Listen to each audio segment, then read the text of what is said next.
Oi, pessoal, bem-vindos a mais um episódio da nova série do Change for Good Talks, que é sobre longevidade. Então, eu sou Renata, do Change for Good. Hoje eu tô de blusinha bege, um colar de madeira com verde, com um óculos azul clarinho, meus cabelinhos brancos. Então, estou aqui recebendo a Marília, mais uma vez aqui com a gente, e o Sérgio, que vou pedir para eles se apresentarem, por favor. Olá, Renata, obrigada, né, pelo convite de novo. Sérgio, também bom te reencontrar aqui. Eu sou Marília, eu sou pesquisadora de envelhecimento, eu tenho uma tese e um livro sobre esse assunto e hoje eu também colaboro com a Choca na iniciativa que a gente está chamando de Nova Longevidade no Brasil. É, eu sou eu tenho cabelo curtinho, escuro, olho claro, pele branca, estou vestindo um vestido, uma chemise cinza e acho que é isso. Muito bom. Sérgio, Olá, super prazer estar aqui. Obrigado pelo convite. Meu nome é Sérgio, eu sou um homem moreno, pele, no Brasil chama de branco, mas latino, né? É mais adequado. Uso um óculos verde e tenho cabelo curto. E estou aqui com uma camisa de linho que é bege? Bege, Bege, cru, né? né? bege, Cru, cru, Assim, cru, é, algodão cru. algodão. Isso. Uhum. E eu venho trabalhando com longevidade há alguns anos. Empreendendo socialmente. Em 2004, criei um movimento chamado Lab 60 Mais, um movimento para a gente rediscutir a nossa longevidade, partindo do pressuposto que ninguém sabe o que é isso. Então temos que nos unir e trocar e a partir disso criar novas soluções para o mundo novo. E dentre várias coisas que foram surgindo disso, nos últimos 5 anos surgiu uma startup que eu lidero, que chama Labora. A Labora é uma startup de inclusão produtiva de pessoas 50 mais. Né? Então, o que a gente faz a partir dos 50 mais? Será que a gente repete aquilo que a gente já fez? Será que a gente se, né, reconstrói para o mundo que também está em completa reconstrução? Né? Então, essa é a Labora. É muito interessante agora a gente começar esse assunto, né? Que para mim ainda é novo, né? A gente começou recentemente essa série sobre longevidade e quando apareceu essa oportunidade, fiquei pensando, falei, bom, eu agora estou no meu lugar de fala, né? Aqui com os meus 64 anos, meus cabelinhos brancos, e ainda cheia de vontade de continuar a vida, né? Continuar a vida produtiva e tudo. E fico pensando assim, tipo, você fala, né? Quando faz 60 você ganha lá o seu direito de estacionar em vagas de idoso, né? Aí eu falo, nossa, será que eu preciso mesmo usar essa vaga, né? Tipo, já tô nesse lugar para usar essa vaga.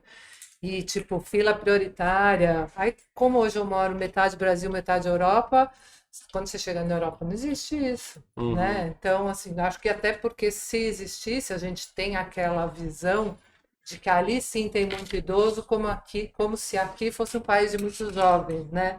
E acho que a primeira coisa que eu ouvi de vocês e que me chamou muita atenção do quanto a gente precisa acordar mesmo e conversar sobre esse assunto é quando já se fala que em 2030 nós vamos ter no Brasil um número de idosos semelhante ao número de jovens.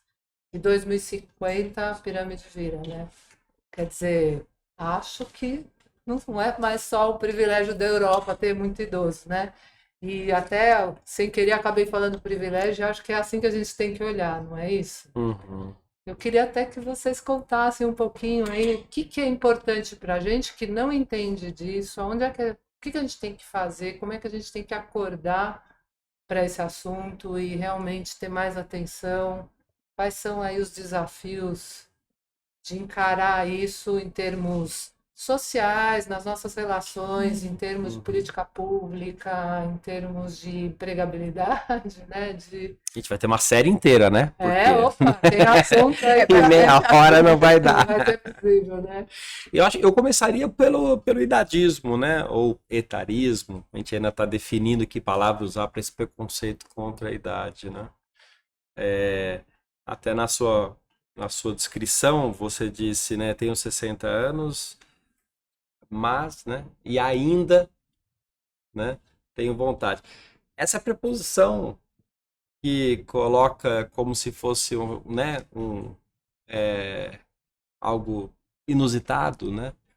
Eu acho que esse é o lugar que a gente vai ter que se despertar, porque está dentro de todo mundo. A gente não cresceu com com esse saber que a gente ia viver mais e que a gente ia chegar muitos bem aos 60, aos 70, 80, né? Então, isso vai ser muito importante, a gente normalizar que o 60 hoje é um novo 60. O 60 hoje não é os novos 40, não são. 60 hoje são os novos 60, né? Então é uma nova longevidade que a gente está vivendo com novas possibilidades. E acho que a gente não pode abrir mão enfim, das conquistas, né?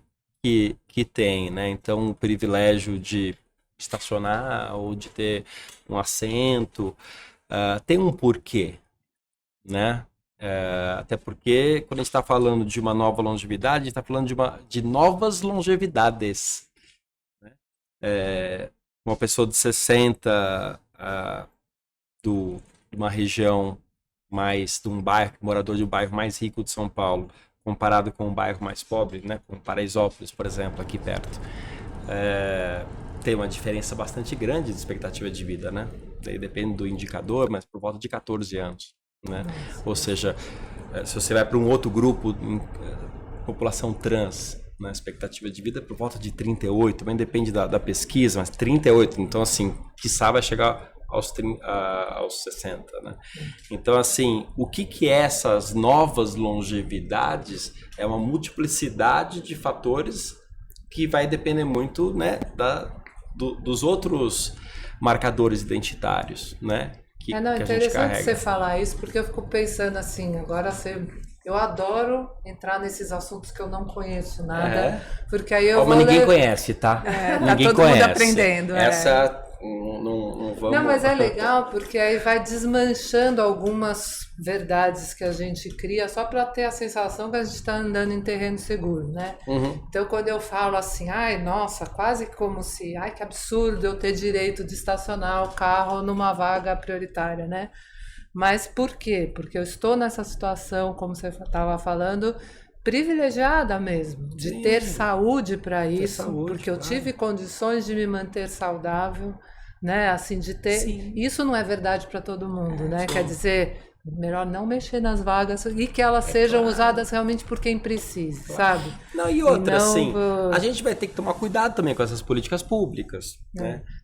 Há pouco tempo atrás, o governo do estado de São Paulo colocou a gratuidade para os 60 anos para transporte público, para metrô, né? 26% da população praticamente é 50 a mais. Daqui a 10 anos é 60 a mais, né? Assim, o governo vai conseguir pagar, fazer com que 3/4 da população pague e 1/4 não pague? Né? Então começa uma discussão também, que é o que você está falando da Europa, né? Que já vive um percentual de população maior numa faixa mais alta. Como é que eu vou dar esses privilégios, né?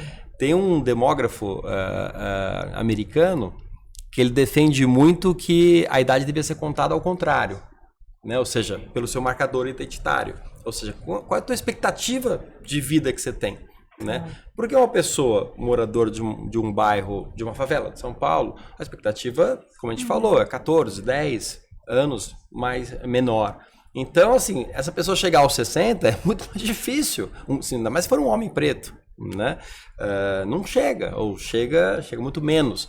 Então, será que a idade não deveria ser diferente? O privilégio para ele deveria ser vir antes? Né? Assim como a previdência também. Eu né? gosto assim muito da imagem assim que a gente fala, o cobertor é curto, né? Existe um cobertor, vamos dizer assim, uma cobertura social possível. Quando você equipara, coloca todo mundo junto, os 60 mais, como se fossem as mesmas necessidades, tendo cobertor curto, tem que cobrir todo mundo. Então cobre, mas assim, eu estou aqui com uma pontinha de cobertor. Então, isso que o Sérgio está dizendo é muito importante, porque assim, precisa também reconhecer onde que as necessidades são maiores para ter esse movimento na política pública de centralizar os esforços ali, né? Tanto na questão que a gente já pensa, né? Os 80 mais terão maiores necessidades que os 60 mais, simplesmente no filtro da idade, que também não é muito parâmetro, como o Sérgio está lembrando muito bem, né? Então, assim, onde você está no território vai definir muito o modo, primeiro, se você vai conseguir envelhecer, segundo, o modo como você vai chegar à velhice, e segundo, quanto você vai viver, né? Então, esses aspectos todos, nesse desenho, nessa administração desse cobertor, eles têm que ser vistos, né? E muitas vezes em política pública, mas eu ainda tenho uma esperança na nossa ética, né? Mas às vezes no nosso bom senso de, por exemplo, a vaga existe, mas eu não preciso dela, apesar de eu ter 60 anos. Então vou parar aqui ali, vou deixar essa vaga para uma outra pessoa que de fato tem uma dificuldade de locomoção, porque apesar da gente se cuidar muito, né? Existem declínios, existem coisas que são naturais do envelhecimento, né? Então... Agora, assim, pensando em organizar, né, a sociedade para essa longevidade, difícil a gente querer contar só com o bom senso, né? Porque, então, acho que... Não, sem dúvida. Não é? Como eu falei, né? Quando a gente montou o Lab 60, era muito em função dessa discussão que a gente está tendo, ou seja, a gente não tem respostas. E não dá para esperar que um administrador público vá tê-las, né? Ou que uma grande empresa, um governo vá ter. Não tem. São questões muito novas e que elas têm que ser amplamente discutidas e que tem que sair de um coletivo, né? O que para aquele coletivo faz sentido, o que para o outro coletivo faz sentido, né? Então acho que assim como as inovações têm que surgir assim, as novas soluções, as políticas públicas também, né?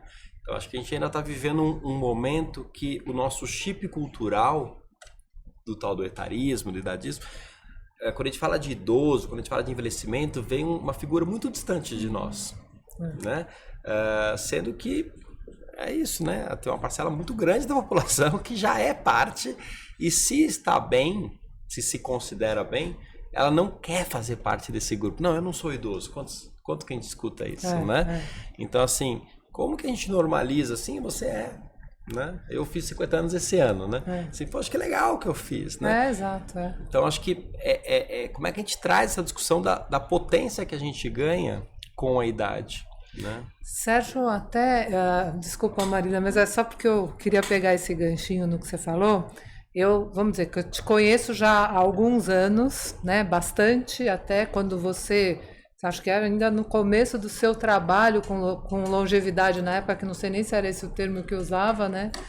E então, assim, eu que estou chegando agora, né, nesse universo desse assunto, conhecendo vocês que estão trabalhando com isso mais a fundo, você é uma das pessoas, das referências que eu tenho de mais longa data olhando para isso, né? E hoje eu sei que você está com um recorte muito preciso aí, pensando na questão de permanência ativa, né? Conta um pouquinho disso pra gente, o que Super. Eu fui dando um mergulho, né? Justamente no Lab 60, eu fui mergulhando e conhecendo muitas pessoas e muitas iniciativas, e eu comecei a perceber que o estereótipo de envelhecer é ruim, é uma perda, né? Ela é uma verdade para alguns temas, né? Para alguns aspectos da nossa vida, mas ela não é uma verdade para todos os aspectos. Pelo contrário, tem vários aspectos que a gente ganha muito, né? Se a gente vai para uma literatura de de inteligências, né? As inteligências múltiplas, né? A gente não perde inteligência relacional, espiritual, porque você envelhece, né? Pelo contrário, você ganha elas, né? Então o ápice, diferente do corpo físico, que você tem um ápice lá aos 28, 30, 25 anos, por mais que você tenha um certo declínio cognitivo, que você pode ter mais acentuado ou menos, você tem outras camadas que realmente você ganha, né? E isso a gente pode traduzir para o mercado de trabalho como o tal dos soft skills, as inteligências socioemocionais, né? Que hoje são super valorizadas. Aí você fala assim, olha, o mercado está super querendo isso, só que ninguém contrata o maior bolsão de experiências, né, de inteligências socioemocionais que tem, porque a gente não tem escolas para isso. Então é a vida, né? E a boa, como que você lida com os temas da vida, como você decodifica, né, as suas experiências, que você pode vir, né, a ser mais sábio, né, a tomar melhores decisões. Não necessariamente, mas você pode. Então esse maior bolsão de experiências está completamente sendo jogado fora. Então enquanto sociedade, enquanto isso é 5%, você nem percebe. Quando os 50 a mais são 26% da população, né? Um quarto da população e crescendo 1% ao ano. Né? E quando você vai para o mercado de trabalho, é por volta de 40% da força de trabalho do país. Você fala assim, por que eu estou desperdiçando isso? E é isso que um país em desenvolvimento como o nosso continua desperdiçando. Então, assim, eu falei, tá bom, então como é que eu conecto isso? Daí que veio a ideia da Labora, né? Deixa eu conectar essas inteligências múltiplas, né? Para resolver os problemas que são cada vez mais complexos, né? Os ODS, por exemplo, problemas cada vez mais complexos e que realmente precisam disso, né? Agora, não é uma tarefa fácil, porque todo o modelo organizacional, todo o modelo de recrutamento, de posições de trabalho, foram desenhadas para a juventude. Foram desenhadas até os nossos 40 anos. Né? Jornada de trabalho de 40 horas por semana.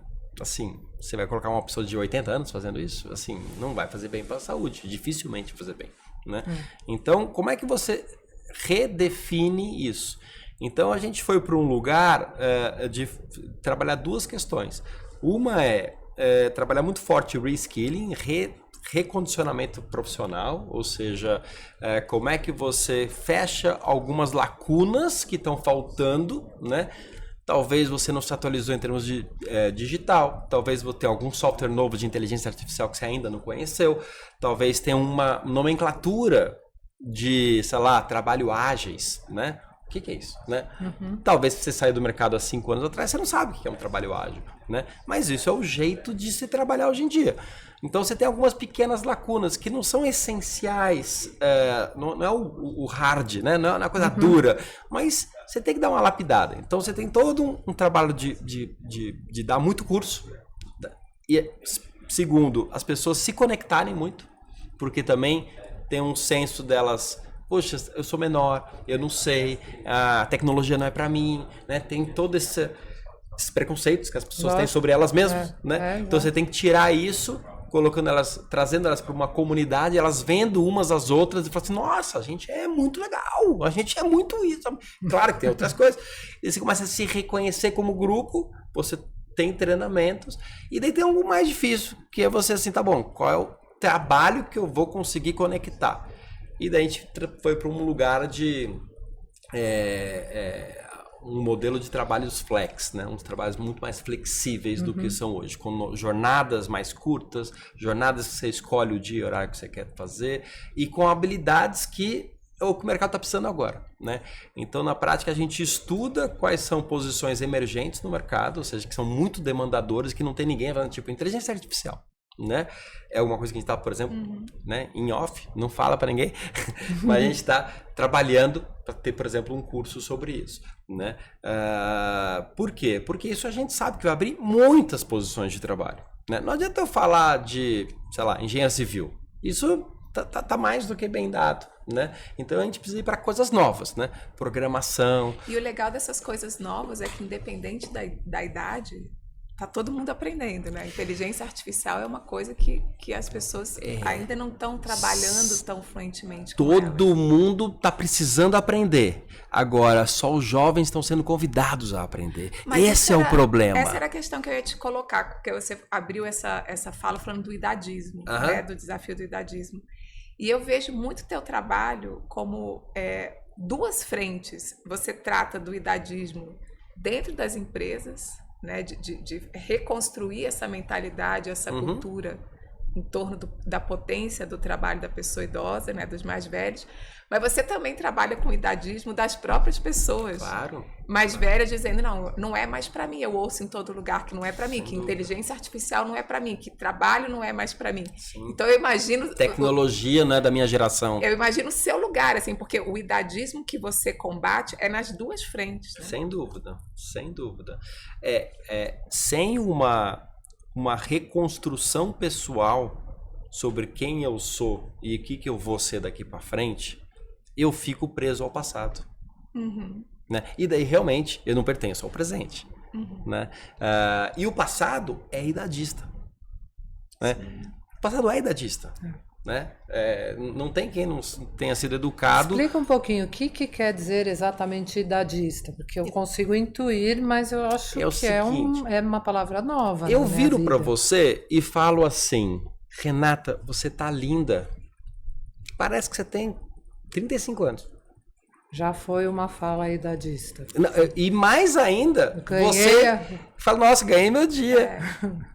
Por que eu tenho que ser reconhecida como alguém mais nova do que eu sou? Exato. Por que isso é melhor do que a idade que eu tenho? Melhor do que eu falar assim, nossa, você tá linda com a idade que você tá linda, ponto. Você tá plena. Você tá linda, ponto. Você tá plena, ponto. Né? Então, acho que isso é a gente entender que tem uma inadequação de idade para alguma coisa. É verdade, essa busca, vamos dizer, agora você está falando disso, essa busca de querer parecer mais jovem, claro. Né? Eu me lembro quando eu comecei a deixar meus cabelinhos brancos, que assim, é um processo de rejeição mesmo. Sem dúvida. No entorno, né? Sim. Tipo assim, mas você tá ficando mais loirinha? Eu falei assim, não, meu cabelinho já é branco, eu não pintei ele de branco, ele está branco. Né? E assim, tipo, mas como assim você deixa isso? Eu falo, acho que é legal. Tipo, você não tá se cuidando. Eu falo, essa briga do cabelo branco ou da pele, eu vou perder, certeza. Se eu quiser manter ela com cara de 20 anos, porque a natureza vai me levar.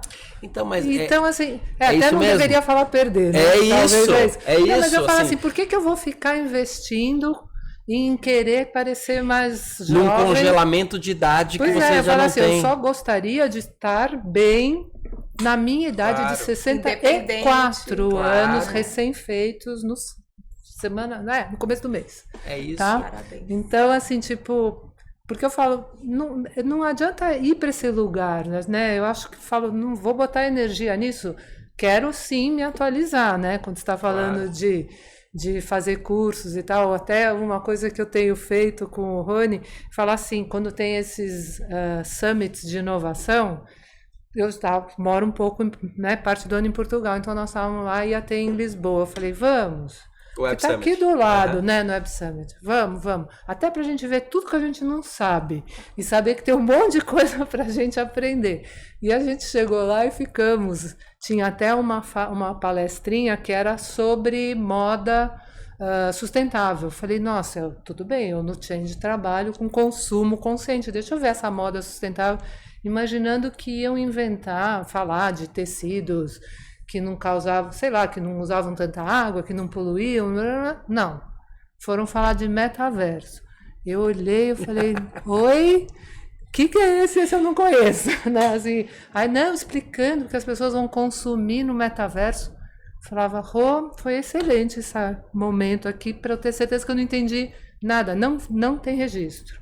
Sabe, mas você sabe que essa é uma outra coisa interessante, porque eu sempre falo isso, que um dos grandes fatores de exclusão é a linguagem. E eu acho que não custa nada, sem dúvida, a gente tornar a linguagem inclusiva. Então, por exemplo, eu sempre tenho essa preocupação. Às vezes a gente fala, inteligência artificial ou metaverso. Então, assim, quando a gente já não explica minimamente o que são essas coisas, as pessoas já falam, isso aqui não é para mim, eu já me perdi aqui, então não vou nem mais entrar na conversa. Mas isso é muito difícil, né, gente? A gente está num mundo de uma intensidade de informação e de bolhas muito, muito, muito tensa, né? Então, eu acho que a gente tem que se normalizar que, assim, é quase que abrir aquela segunda tela, né? Então, assim, enquanto o cara tá lá, eu já tô aqui no meu celular, vendo o que é diabo é isso? Que é metaverso? Ah, tá bom, entendi. Já foi. já Tá bom, consigo. continua a acompanhar. Porque, e não é só você. Tá todo mundo nessa, né? Você falou a coisa da roupa. Eu não lembro agora qual é o aplicativo, mas o meu sobrinho, eles ficam comprando roupa num tal de um aplicativo aí que é pro avatar dele. Olha lá. Não é para, então é isso. Então assim, então isso já está acontecendo. Então acho que uma coisa muito importante é a tal da intergeracionalidade. Assim, é impossível você sozinho se dar bem nesse mundo. Você vai ter que se dar bem no grupo. E, na verdade, não é no grupo, é nos grupos todos que você vai ter que se entrar, né? Então, assim, o que a gente não pode é ficar preso à nossa bolinha confortável do Instagram, que eu conheço todo mundo fala a minha linguagem, que legal. Não, você tem que começar a quebrar. Se você é de direita, fala de esquerda, vai para outra bolha lá. Ô, E assim Sérgio, por diante. aproveita essa carona e comenta um pouco, que eu acho que você fala super bem disso, de toda a riqueza intergeracional que as empresas podem ganhar. Quando você tem essa colaboração. Assim, como qualquer diversidade, cada um traz as suas referências, né? E quando você traz referências muito distintas de gerações diferentes, ou seja, o universo, um vem de Marte, outro vem de Vênus, né? Então, um jovem de 20 anos, ele não está mais acostumado a organizar as coisas em gavetas, como geração X, Baby Boomer fez. Né? Por quê? Porque a gente ia lá e a gente tinha gaveta, né? Tinha os armários físicos, lembra? Tinha o armário físico. Essa forma de pensar foi transferida lá para o Windows, né? E que daí a gente tinha ali as pastinhas, né? Hoje, no tal da cloud, né? No tal da nuvem, né? No Google, não existe mais isso. Então, assim, até a forma de pensar do pessoal é assim, eu vou dar um Google, eu vou dar uma pesquisa. É como se você pegasse a tua meia, você jogasse no armário e falasse assim, vou dar um Google e ela vai sair pela alguma gaveta, alguma coisa que vai espirrar. É isso que é feito, né? Então, assim, isso traz habilidades completamente diferentes, né? Não é de organização racional, lógica, é um outro tipo de organização. É um outro jeito de fazer criatividade. Então, quando você junta grupos assim, intergeracionais, pretos e brancos, homens e mulheres, de bairro rico e pobre, você realmente tem uma riqueza absurda. Agora, não é fácil você criar um ambiente de convívio, porque senão fica o que você estava falando. Se todo mundo for, né? Começo que eu estava fazendo diversidade, né, inclusão em empresas, além de que começou a colocar jovens pretos numa grande organização. E daí, eles falaram, nossa, as pessoas não ficam aqui. Mas por que não ficam? Né? Você vai falar com a pessoa e fala assim, olha, eu vou no almoço com eles, e eles ficam falando das férias, sei lá, na Europa. Eu olho aqui assim, não é para mim isso aqui. Então, assim, quando você é a exceção de um grupo e o grupo não cria uma cultura de acolhimento e troca, né? Aliás, está acontecendo com as escolas, né? Sim, a gente está vendo com as escolas o problema que está tendo, né? Porto Seguro, Veracruz, que são escolas que sempre tiveram trabalhos muito fortes, né? Só que do jeito que a questão está sendo colocada hoje, você tem que criar espaços muito mais inclusivos mesmo, né? Não é um de um lado, o outro do outro. Então, acho que esse é um dos grandes desafios das empresas.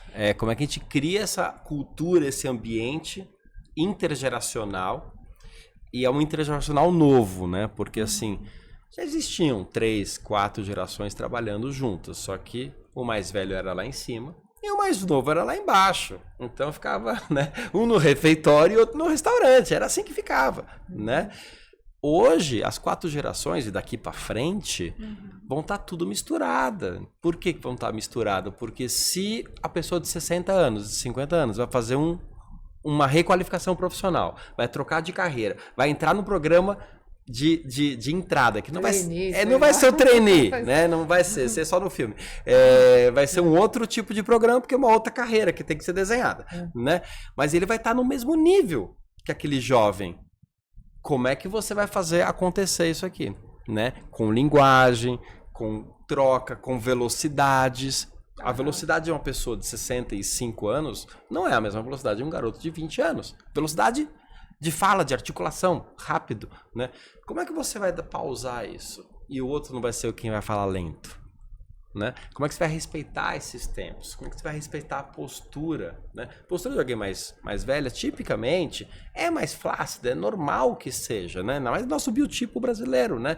Mais flácida, mais gordinha, né? Isso não é ruim, né? Agora, o estereótipo que a gente tem hoje é que você tem que falar rápido, você tem que falar juvenil, né? Você tem que falar rápido, você tem que estar esportivo. Não, e o pior, você sempre tem que ter algo para dizer. Você sempre tem que ter algo para dizer. O silêncio é ruim. É uma coisa que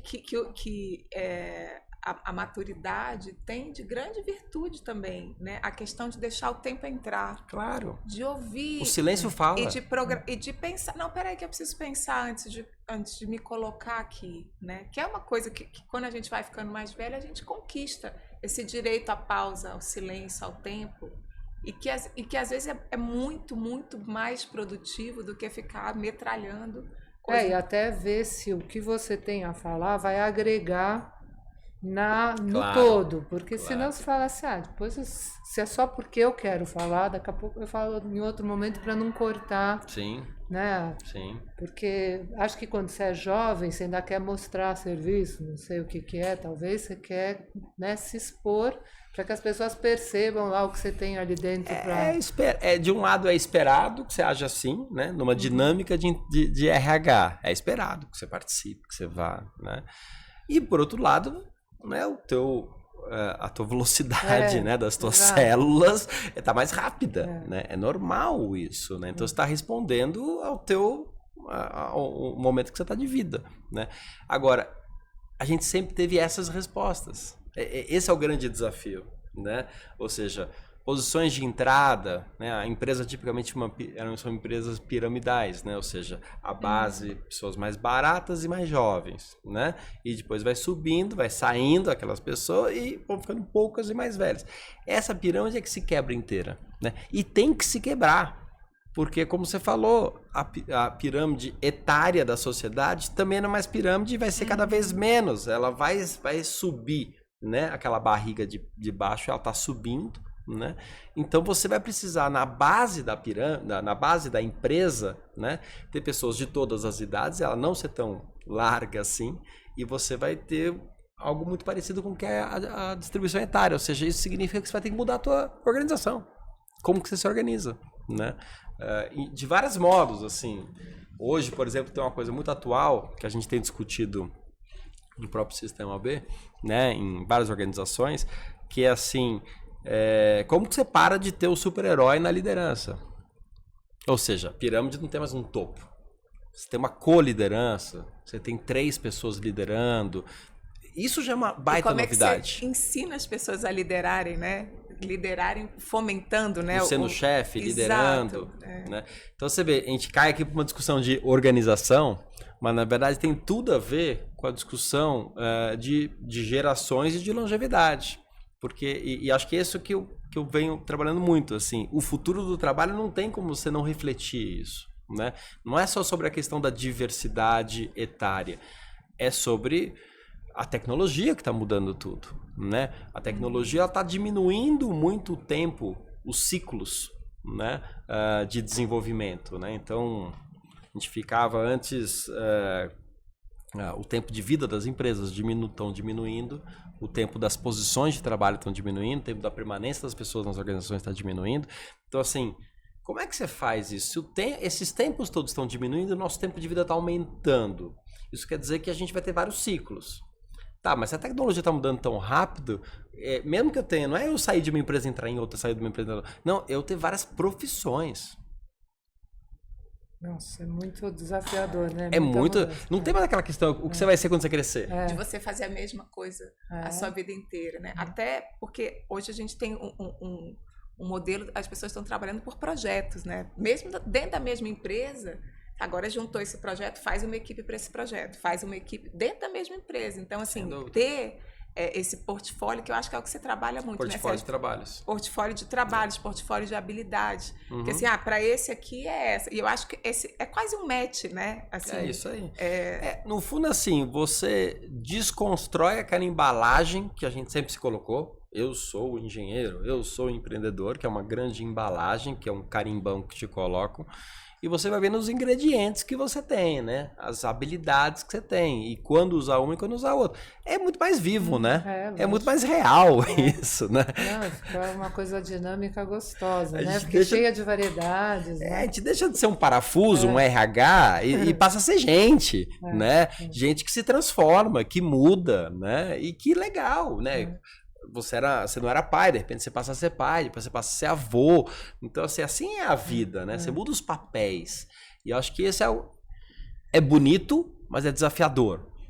Porque você precisa estar aberto, você precisa se vulnerabilizar, você precisa criar os teus campos de desenvolvimento, né? Esses espaços para você se reconstruir, né? Você deu um exemplo muito bom do teu cabelo, né? A desconstrução pessoal, na minha experiência, o maior empecilho é a rede ao redor. Não é a pessoa, é a família. É a família que não deixa você desconstruir. Poxa, mas pai, você sempre foi isso e aquilo. Como é que agora você vai fazer aquela outra coisa? Poxa, agora que você ganhou a aposentadoria, fica aí tranquilo. Pior. E você sabe, coisa pode falar pro teu pai. essa questão da família que o Sérgio está trazendo é seríssima, assim. Muitas vezes, a gente falou aqui que os declínios também são naturais, né? E o Sérgio também falou isso aqui hoje, né? Às vezes você não faz mais bem uma coisa, mas você faz milhões de outras. E um dos pânicos, por exemplo, que eu observei na minha pesquisa com pessoas idosas, é a questão, assim, você não pode mostrar nenhuma vulnerabilidade, porque se você mostra uma vulnerabilidade em uma área, a família fala, então você não pode fazer mais nada. Não, mas eu posso fazer tudo, eu só não posso fazer isso, né? Então, também relacionado a isso, a trabalho. Eu eventualmente, não sei, tenho uma dificuldade de locomoção, eu perdi um pouco da acuidade visual, mas tem 450 outras coisas que você pode aprender para continuar contribuindo, né? Para continuar trabalhando. E aí eu acho que eu queria também pedir para você falar um pouco do papel do trabalho, né? Porque assim, tem o trabalho, né? Você mesmo me falou quando a gente estava conversando antes, você falou, eu não quero parar, né? Eu não me vejo parando, eu tenho muita coisa para fazer. E tem o trabalho, a renda, né? A empregabilidade, mas tem uma série de outros ganhos, né? Em torno disso. Queria que você falasse um pouquinho dentro dos projetos que você já fez, como é que você observou isso na vida das pessoas? Assim, a gente entende o trabalho como aquilo que eu estou escolhendo fazer, né? Até o nome, né, labora, a gente utilizou pela etimologia das palavras, né? Então você pega trabalho, a etimologia vem de um instrumento de tortura, né? Que era o tripalho que te esticava, né? Quem trabalhava eram os escravos. Se você não trabalhava, você era torturado, né? Pelo tripalho, trabalho. Né? Então, assim, trabalho é um ônus, né? A palavra, assim, você tem que, né? Quando você vai para a etimologia de labora, laboro, latim, vem de lavoura, né? Que é alguma coisa que você faz e você colhe, né? Então, é um círculo virtuoso que você está criando. Então, ou seja, onde é que eu vou me dedicar que eu vou colher satisfação, que eu vou colher renda, que eu vou criar meus elos de família, de comunidade, né? Então, é sobre isso que a gente atua. Numa sociedade, enfim, capitalista que a gente vive, tem que ter renda, tem que ter um complemento à renda, né? Mas, sobretudo, o trabalho tem que ser realizador e tem que gerar saúde, né? Que também é um conceito perdido por essa palavra trabalho, né? Hoje em dia o conceito, né, que a gente vive de trabalho é o workaholicismo, né? O trabalho é extenuante, né? Ele te desgasta, né? Até que eu faço, nossa, pelo amor de Deus, preciso de final de semana. Daí vai mais um pouquinho. Pelo amor de Deus, preciso de férias, né? Até que te destruiu tudo. Pelo amor de Deus, quero me aposentar. Assim, é nesse lugar, né? Agora, como é que você reequilibra tudo isso, E não precisa mais dessas pausas, né? Porque ele está equilibrado em si. Ou seja, até o próprio conceito de parar de trabalhar não faz muito sentido. Até as pesquisa de saúde fala o contrário, né? Assim, quem para de trabalhar adoece, né? Porque você se isola, ainda mais na nossa sociedade, que o trabalho é muito sinônimo de relações, né? É onde você se relaciona na vida adulta, no trabalho. Se você vai para casa aposentado feliz, você vai ficar deprimido, tipicamente. Você vai ter declínio muito rápido de saúde. E pior do que isso, você vai começar a se relacionar, é o que acontece muito no Brasil hoje, no Brasil não, no mundo, né? Você passa a se relacionar pela doença, né? Então hoje, por exemplo, a gente tem 26% da população 50 a mais, e você tem 33% dos usuários do SUS 50 a mais, né? Então, assim, e você tem, ali depende da pesquisa, né, que a gente fez, 9, mas tem outras que vão entre 8, enfim, por volta disso, que é o percentual das pessoas que estão nas empresas que são 50 a mais. Ou seja, na hora que você tira esse grupo que é relevante do percentual de trabalho, você está invariavelmente jogando elas para a saúde, né, para a doença. Você sabe que da minha pesquisa, eu fiz uma pesquisa etnográfica, pesquisa de campo. E um dos participantes da minha pesquisa, ele falou assim, ou você ou você trabalha, se aposenta, adoece e morre, ou você trabalha e morre sem adoecer.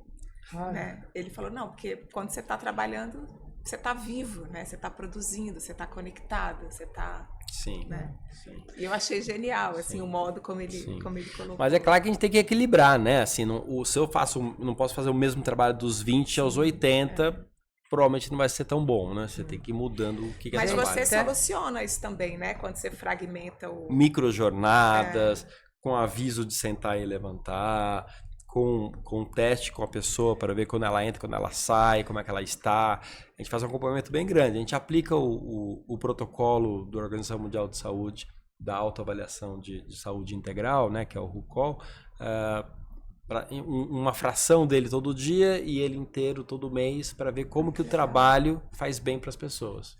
Sabe que, bom, a gente já sabia no começo dessa conversa que a gente ia ter muita dificuldade de encerrar, e eu acho que assim, né, temos que buscar o encerramento dessa primeira conversa aqui juntos, e já a gente marca outras, porque tem muita coisa pela frente. Então, acho que assim, como o tempo nos controla aqui, né? Então, eu até ia pedir, Sérgio, fala um pouquinho, assim, para a gente fechar mesmo a nossa conversa agora. Vamos dizer, todo esse trabalho que você está fazendo é de uma adequação do espaço de trabalho para vamos dizer, para a permanência das pessoas por mais tempo, né? Quer dizer, pelo que eu entendi, você prepara os idosos, né, dos 50 a mais, para que eles se atualizem e possam voltar para o mercado de trabalho de alguma forma mais adequada com o momento de vida deles. Ao mesmo tempo, você trabalha junto às empresas para que elas também comecem a criar, e você estava justamente dando um exemplo aí. Como é que a gente pode, assim, o que a gente pode falar para as pessoas que quiserem se interessar por isso mais a fundo, para te procurar? O que você recomenda que quem ainda não se interessou por isso se abra para conhecer, ou um livro para ler, enfim, alguma dica que você possa dar para as pessoas irem realmente acordando para isso e saber que elas conseguem encontrar algumas respostas dado os estudos que você já vem fazendo aí há tanto tempo. Não, super legal. Eu acho que as pessoas, é importante elas irem se conectando, entrando em grupos. Pode ser no Lab 60, tem encontros e lá no site, nas redes sociais. Pode ser na Labora, entrar na comunidade, ou entrar em outros, né? Tem alguns outros aí que estão acontecendo, né? E que são espaços que você vai refletir sobre isso, né? Nunca vai ter um espaço que vai responder para todo mundo, né? São realidades muito distintas, né? E é isso que a gente tem cada vez mais buscado fazer, levar um pouco dessa tecnologia Labora para outras realidades, né? E a partir da realidade local, eles modificarem tudo aquilo. Então, acho que a dica é essa, é a gente quebrar nossas bolhas, não falar só com nossos velhos amigos, mas também criar novos amigos e principalmente em ambientes que já estejam tentando criar isso, né? Essa intergeracionalidade, essa ginga, né? Quem quiser me seguir, me segue, eu sempre estou dando palestra e falando e criando grupos, então vamos embora. E Brasil todo, e podemos brincar. A gente disponibiliza, coloca no site, coloca no nosso Instagram também, os contatos do Sérgio para quem quiser. Marília, fala um pouquinho então do Lab, também quais são as perspectivas aí que você vê para a gente dar continuidade, aprofundar cada vez mais, né, o conhecimento da gente nessa direção aí de acolher esses longevos. Eu acho que uma boa alternativa é também se conectar ao Lab Nova Longevidade, que está sendo criado, né, é uma cocriação da Choca com o Instituto Beja. O Sérgio é fellow, né, é um dos empreendedores reconhecidos pela Choca desde o começo, né, pelo trabalho dele com longevidade. E é um espaço que está sendo aberto para essas discussões, assim, tanto para mudança de narrativas, tanto para influência em políticas públicas, em práticas de mercado. Então, como é que a gente aprende com os empreendedores que estão na ponta, né, inovando, que estão tendo todo esse contato, como é que a gente aprende com eles, como é que a gente escala esse impacto dentro do laboratório para fazer essas influências. Então, é um convite, né, assim, da Choca, né, e do Beja, que esse laboratório seja aberto a todo mundo. A gente tem uma página, se você for a Choca, depois a gente coloca, né, mas assim, que vai direto e vai ter um pouquinho do que a gente está fazendo, e é um espaço aberto, é um espaço para todo mundo contribuir. Bom, super obrigada, foi uma delícia. Estou adorando ter entrado nesse assunto aqui que realmente fala muito com o meu momento de vida. Muito obrigada pela confiança de vocês, pela presença. Foi ótimo. Obrigada. Obrigado a você.